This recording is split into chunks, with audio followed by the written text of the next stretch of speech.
When the first Trump administration announced a pledge to reestablish America's human presence on the moon, the goal was to create a permanent base on the lunar surface, which could be used to help facilitate missions to Mars. In 2019, the cost estimate for the program, dubbed Project Artemis, was suggested by NASA to be between 20 and 30 billion. And while that's a big number, it actually pales in comparison to the revised figure that came 2 years later when the agency's Office of Inspector General suggested the true cost would be $93 billion. And that was just through 2025. Speaking of 2025, here we are.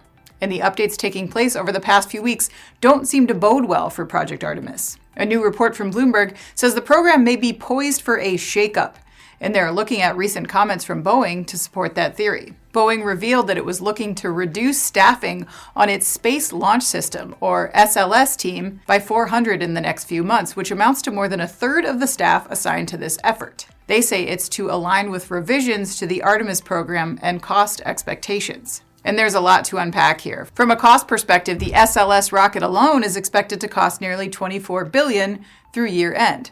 And test and development delays mean that the original timeline has been blown. In 2022, the SLS Artemis 1 sent an uncrewed flight around the moon, and a crewed launch of Artemis 2 is expected for April 2026, and a lunar landing for 2027, a far cry from the pledge ex-NASA Administrator Jim Bridenstine made in 2019 that Artemis was going to the moon in 2024, quote, whatever that takes. The other major factor is SpaceX founder and Boeing space race competitor Elon Musk and his influence on the Trump administration. Late last year, Musk called the Artemis architecture extremely inefficient, adding that something entirely new is needed. Will President Trump defend Boeing's role in helping Americans reach the lunar surface?